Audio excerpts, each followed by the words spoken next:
Mengapa saya harus turun gunung menghadapi pemilihan umum 2024 mendatang? Saya mendengar, mengetahui bahwa ada tanda-tanda pemilu 2024 bisa tidak jujur dan tidak adil.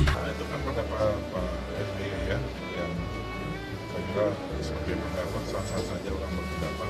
Memang pemilu kita itu kan belum sepenuhnya jurdil. Dari pemilu ke pemilu, menurut saya sih. Selalu ada masalah, selalu ada kecurangan, baik kecurangan yang sistemik, yang terstruktur maupun yang masif. Jangan membuat isu-isu politik yang tidak baik, bahwa seluruh tahapan dan jadwal pelaksanaan pemilu dan pilkada serentak itu sudah ditetapkan. Saya kira sudah jelas, semuanya sudah tahu bahwa pemilu akan dilaksanakan 14 Februari 2024. Ini perlu dijelaskan, jangan sampai nanti muncul spekulasi-spekulasi yang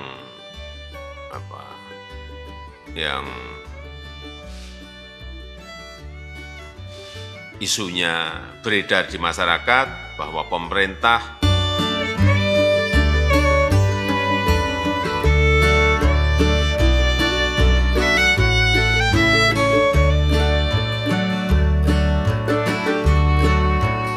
Bapak Ibu sekalian yang saya hormati, siang hari ini kita akan bahas secara lebih detail mengenai persiapan pemilihan umum dan juga pilkada serentak yang akan dilaksanakan tahun 2024. Yang pertama, saya minta disampaikan kepada masyarakat bahwa seluruh tahapan dan jadwal pelaksanaan pemilu dan pilkada serentak itu sudah ditetapkan. Saya kira sudah jelas, semuanya sudah tahu bahwa pemilu akan dilaksanakan 14 Februari 2024. Ini perlu dijelaskan, jangan sampai nanti muncul spekulasi-spekulasi yang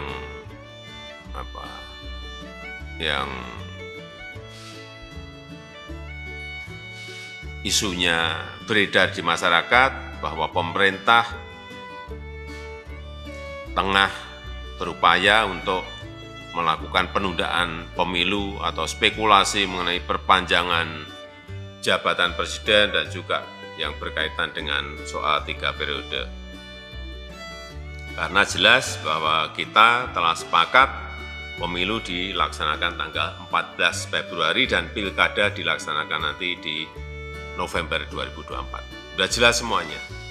Dan dijelaskan sekalian bahwa tahapan pemilu itu Juni 2022, di pertengahan Juni 2022 sudah dimulai.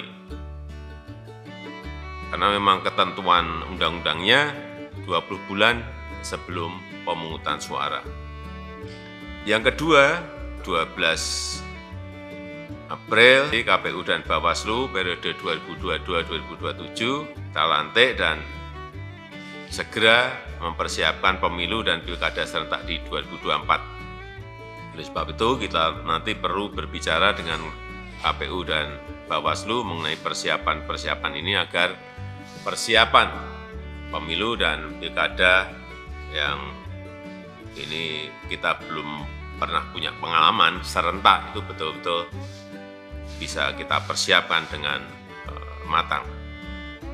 Dan yang ketiga, ini agar segera dikejar juga penyelesaian payung hukum regulasi yang dibutuhkan untuk pemilu dan pilkada serentak 2024. Ini agar saya minta Pak Menko Polhukam komunikasi yang intens dengan DPR RI dan juga KPU sehingga perencanaan programnya ini bisa didetailkan, didetail lagi, dan sehingga regulasi yang ada, yang disusun ini tidak multitafsir dan nanti bisa menimbulkan perselisihan di lapangan.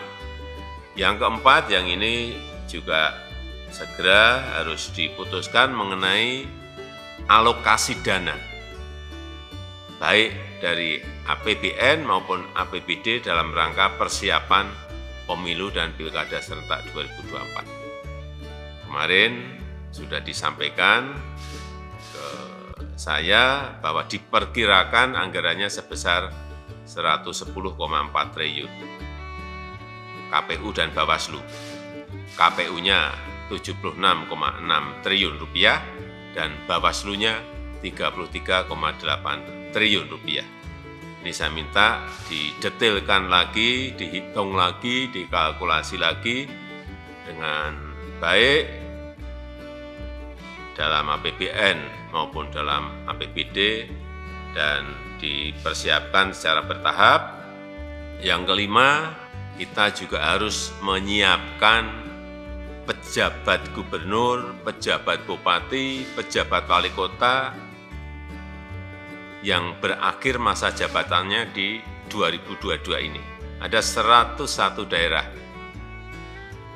disiapkan,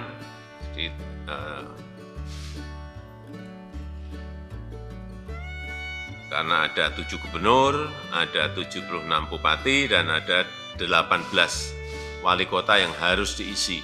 Saya minta seleksi figur-figur pejabat daerah ini betul-betul dilakukan dengan baik, sehingga kita mendapatkan pejabat daerah yang kapabel, memiliki leadership yang kuat, dan mampu menjalankan tugas yang berat di tengah situasi ekonomi yang tidak mudah, situasi ekonomi global yang tidak gampang. Agar nantinya penyiapan pemilu dan pilkada serentak tahun 2022 ini bisa berjalan dengan baik. Saya rasa itu yang bisa saya sampaikan, dan menjelang kontestasi politik ini biasanya suhu menghangat, itu biasa, tapi jangan sampai masyarakat terprovokasi oleh kepentingan politik yang tidak bermanfaat. Oleh sebab itu saya juga minta dilakukan edukasi, dilakukan pendidikan politik yang masif kepada masyarakat, kepada para kontestan. Jangan membuat isu-isu politik yang tidak baik, terutama isu-isu politik identitas yang mengedepankan isu politik SARA. Saya kira kita memiliki pengalaman yang tidak baik di pemilu-pemilu sebelumnya. Kita harapkan ini tidak terjadi di 2024.